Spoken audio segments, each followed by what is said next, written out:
Hola a todos, les habla Rey. Hoy veremos 9 historias espeluznantes de funerarias y crematorios.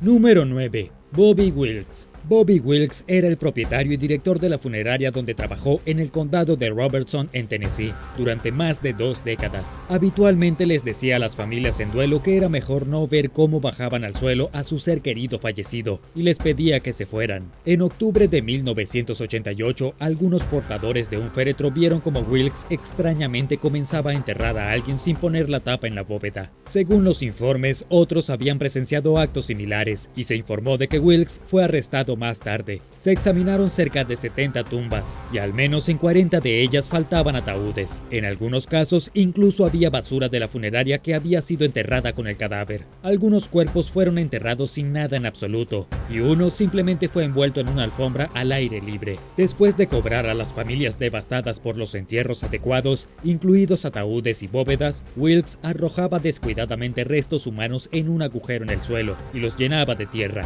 La policía lo arrestó por una serie de cargos, de los cuales se declaró culpable de 48. Wilkes murió en prisión en 2017 a los 81 años, mientras cumplía una sentencia de 28 años por sus crímenes. Número 8. Escándalo crematorio. Ray Brent Marsh se hizo cargo del respetado negocio de crematorios de su familia en 1996 cuando su padre enfermó. Ubicado en el patio trasero de la familia en Noble, Georgia, las operaciones del crematorio Tree State se vinieron abajo bajo el liderazgo de Ray, por razones desconocidas. Un trabajador de servicios públicos llamó a la policía en 2000 e informó haber visto cadáveres tirados alrededor de la propiedad, pero las autoridades no dieron seguimiento a la pista. Al año siguiente, la Agencia de Protección Ambiental supuestamente investigó un dato similar, pero no encontró evidencia de irregularidades. La policía finalmente comenzó a tomar en serio las acusaciones cuando, en 2002, alguien encontró un brazo humano mientras paseaba a su perro en el bosque que rodea el crematorio. La policía encontró 339 cuerpos que nunca fueron incinerados como deberían haber sido,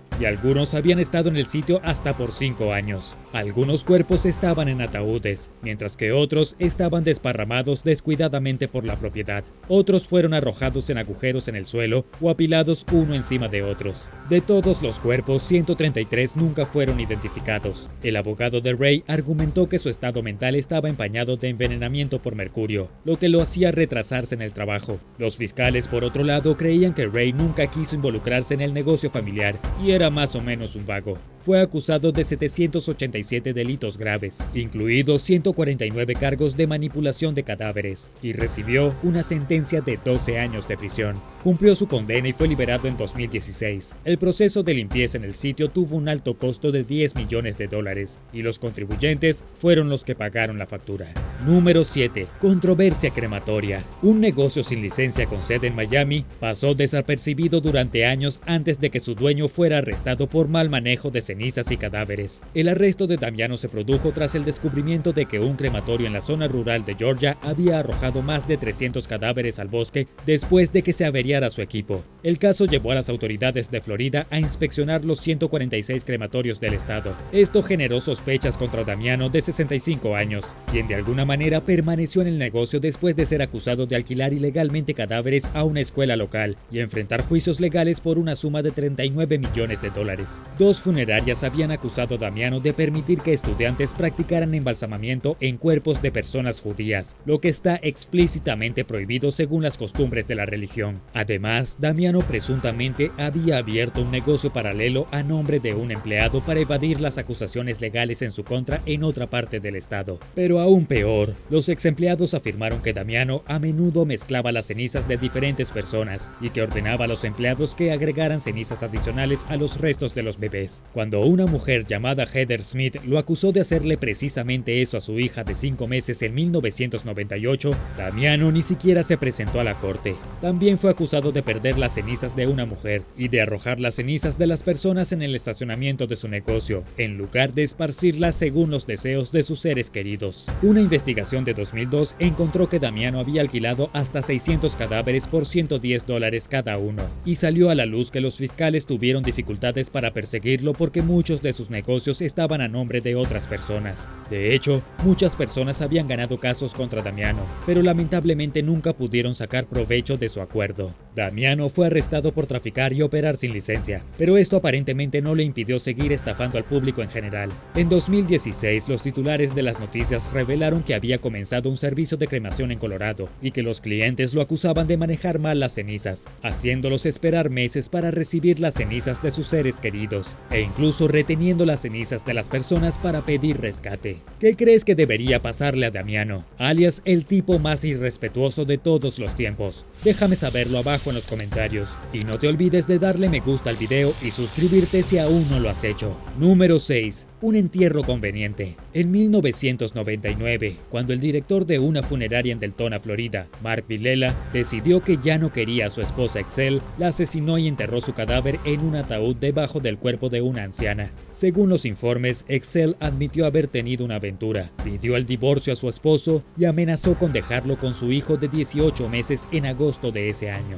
Después de apuñalarla hasta la muerte en el dormitorio de la pareja, supuestamente por rabia y para evitar un divorcio costoso y una disputa contenciosa por la custodia de sus hijos, Vilela puso el cuerpo de Excel en una hielera de la funeraria. 3 días después la enterró con el cuerpo de una mujer fallecida de 89 años en una ceremonia de ataúd cerrado. Cuando las autoridades le preguntaron sobre la desaparición de Excel, Vilela dijo que desapareció en medio de la noche y que pudo haber escapado de la ciudad. Los investigadores no se creyeron la historia, especialmente porque Vilela no había hecho ningún esfuerzo por encontrar a su esposa, cuyo automóvil todavía estaba en la entrada de su casa, y dejó que sus compañeros de trabajo preocupados informaran su desaparición. En consecuencia, las autoridades examinaron los registros de entierro recientes de la funeraria y amenazaron con exhumar la tumba de la anciana, sospechando que Excel también podría estar allí. Sabiendo que los muros se le estaban cerrando, Vilela confesó el crimen. Su abogado defensor argumentó que el asesino expresó un remordimiento genuino en las imágenes de video de la confesión, pero los fiscales afirmaron que Vilela solo admitió su irregularidad para aliviar el dolor, cuando sabía que no se saldría con la suya por el crimen. Los investigadores cavaron la tumba y encontraron el cuerpo de Excel como se esperaba, oculto debajo de una sábana blanca. Un jurado condenó a Vilela por asesinato en primer grado y fue condenado a cadena perpetua. La familia de Excel presentó una demanda contra Vilela por la muerte injusta de su ser querido y también demandó a la funeraria por no supervisar adecuadamente a Vilela como empleado. Número 5. Una cabeza que faltaba. Cuando Anthony Parisi, cofundador de una empresa mayorista de abarrotes, falleció en 1986 a los 83 años, su cuerpo fue llevado a una funeraria en Mount Vernon, Nueva York. Los empleados fueron a preparar su cuerpo para el entierro al día siguiente, solo para descubrir que alguien le había quitado hábilmente la cabeza al anciano con una herramienta quirúrgica afilada, como un bisturí o una navaja. Por alguna razón desconocida, alguien ingresó a la funeraria durante la noche, decapitó a Parisi y dañó otras partes de su cuerpo en lo que parecía ser un trabajo profesional. Curiosamente, sin embargo, no había señales de entrada forzada, y el cuidador de la propiedad había revisado el sitio varias veces durante la noche, según el médico forense adjunto quien habló con la prensa luego del horrible incidente. Aún más extraño fue el hecho de que nada más en la funeraria estaba perturbado o fuera de lugar, lo que sugiere que quien quiera que fuera allí y mutilar al señor Parisi estaba en una misión muy específica. La cabeza desaparecida nunca fue encontrada, y el caso sigue siendo un completo misterio hasta el día de hoy, con la policía desconcertada sobre por qué alguien cometió el acto perturbador. Las autoridades investigaron numerosas teorías y pistas, incluida la actividad de un culto, la venganza o tal vez las acciones de una persona mentalmente trastornada, pero ninguna de estas dio ningún resultado. Número 4. Robar a los muertos. David Sconsi era propietario de un crematorio de cuarta generación en Altadena, California, que se hizo cargo del negocio familiar en 1985 con su esposa Laurien. La pareja operaba la empresa con su hijo, y David obtuvo su certificado de embalsamador después de abandonar la universidad. David anunció cremaciones sorprendentemente bajas para atraer el negocio local, con la esperanza de compensar los bajos precios con un alto volumen de clientes. El plan funcionó, y para mantener las ganancias altas comenzó a meter hasta 18 cuerpos a la vez en los 2 hornos de la empresa. Su codicia se intensificó y David comenzó a recolectar empastes de oro y órganos de los cuerpos que le fueron enviados para la cremación sin el consentimiento de las familias, falsificando sus firmas en el papeleo. Las partes del cuerpo se vendían en el mercado negro y un joyero local compraba los empastes de oro, pagando a la familia hasta $6,000 por mes. Un día de 1986, los empleados de la instalación metieron 19 cadáveres en un horno, lo que provocó un incendio que quemó todo el negocio. David cambió las operaciones a un almacén cercano que había comprado para fabricar cerámica y simplemente comenzó a quemar los cuerpos en los hornos allí. A principios de 1987, alguien llamó al departamento de bomberos local quejándose del olor a carne humana quemada cerca e informó que salía humo de la chimenea del almacén de cerámica. Fue entonces cuando el jefe de bomberos descubrió lo que realmente estaba sucediendo allí. David recibió una sentencia de prisión de 5 años, pero fue liberado en 1991 después de cumplir solo 2 años y medio. Pero su nueva libertad no fue nada agradable, entre ser odiado y sin un centavo después de compensar a las familias por maltrato a sus seres queridos fallecidos. Fue puesto en libertad condicional de por vida, que violó varias veces y volvió a la cárcel, esta vez con una sentencia de 25 años a cadena perpetua. Número 3. Enterrado por el asesino. Cuando el minero de carbón retirado de 90 años, Joseph Klee, comenzó a experimentar serios problemas de salud en 1982, hizo arreglos para el final de su vida con los dueños de la funeraria local,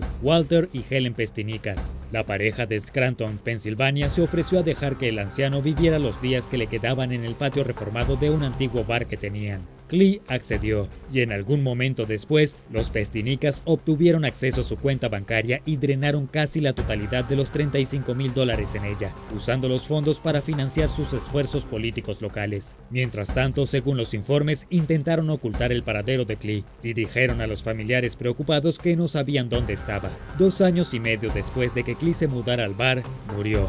Pesaba solo 28 kilogramos, esencialmente se había marchitado, y una autopsia reveló que falleció de hambre y deshidratación. La habitación en la que pasó los últimos años de su vida estaba en aislamiento, sin teléfono, nevera y baño. A pesar de las circunstancias sospechosas que rodearon la muerte de Klee, la policía entregó su cadáver a los Pestinicas, ya que tenían un contrato de entierro con él. Las autoridades acusaron a los Pestinicas de mantenerlo cautivo y de matarlo al privarlo de la comida y la atención que habían acordado brindarle. También se sospechaba que la pareja había manipulado el cuerpo de Klee después de que una autopsia inicial descubrió que su estómago estaba vacío al cambiar el órgano por uno que contenía comida. Tanto el esposo como la esposa fueron condenados por varios cargos, incluido el asesinato en tercer grado, y cada uno recibió una pena de 10 años de prisión. Mantuvieron su declaración de inocencia, a pesar de las evidentes señales de que habían maltratado y descuidado a Klee durante su frágil etapa final. Número 2. Un cadáver desaparecido. Julie Moth, de 25 años, perdió trágicamente su batalla contra la fibrosis quística en agosto de 2015. Después de su velorio, en lo que habría sido su cumpleaños número 26 en San Antonio, se llevaron su cuerpo con planes de enviarlo a un crematorio. Pero a la mañana siguiente el personal encontró el ataúd de Julie vacío y con las bisagras dañadas. No hubo señales de entrada forzada al edificio durante la noche, lo que llevó a los investigadores a creer que alguien robó los restos durante un periodo de 3 horas después de que terminó el servicio conmemorativo y antes de que se cerrara la capilla al final del día. Los voluntarios buscaron incansablemente el cuerpo e incluso se ofreció una recompensa de $20,000 por información que condujera a su recuperación, pero el cadáver desaparecido de Julie nunca fue encontrado. Por su comportamiento durante y después del funeral, el exnovio de Julie, Bill Wilburn, fue el principal sospechoso. Según los informes, permaneció cerca de su ataúd durante algún tiempo después de que otros visitantes se habían ido, y en las semanas y meses posteriores a la muerte de Julie, acosó a su familia y al personal de la funeraria, llamando a ambas partes cientos de veces. La policía finalmente prohibió a Wilburn ingresar a la funeraria, pero nunca fue acusado de robar su cuerpo. Dick Tibbs y su esposa, los dueños de la funeraria, también fueron sospechosos. Supuestamente tenían mala reputación en cuanto a satisfacción del cliente, incluso habiendo mezclado 2 cuerpos en un momento y subcontratando servicios que afirmaban proporcionar ellos mismos, lo que llevó a los detectives a preguntarse de qué más eran capaces. La pareja supuestamente también permitía que los empleados estuvieran allí sin supervisión durante las horas posteriores, lo que sugiere que la falta de supervisión pudo haber permitido el robo. Los investigadores permanecieron estancados en el punto de partida, sin que saliera a la luz nueva información sobre la desaparición del cuerpo de Julie, lo que los dejó incapaces de identificar al culpable. Número 1. Un exceso de cuerpos. Después de ganar un importante acuerdo de envenenamiento por asbesto relacionado con el trabajo, el electricista de 49 años Robert Winston decidió cambiar de carrera y comenzó un negocio de funerarias. Pero el residente de Pensilvania aparentemente carecía de habilidades comerciales y para el año 2000 estaba profundamente endeudado. Los crecientes problemas financieros de Winston hicieron que hiciera lo impensable y almacenó los restos de docenas de bebés fallecidos que un hospital local le había enviado para su incineración. Sin embargo, no lo atraparon de inmediato. Cuando la licencia de Winston fue suspendida por 3 años en 2004 por administrar una funeraria sin licencia y el negocio fue cerrado, transfirió los cuerpos a su garaje. Actuando bajo la sospecha de que estaba haciendo precisamente eso, su exesposa llamó a la policía al año siguiente. Dentro del garaje de Winston, la policía encontró los restos de 300 fetos,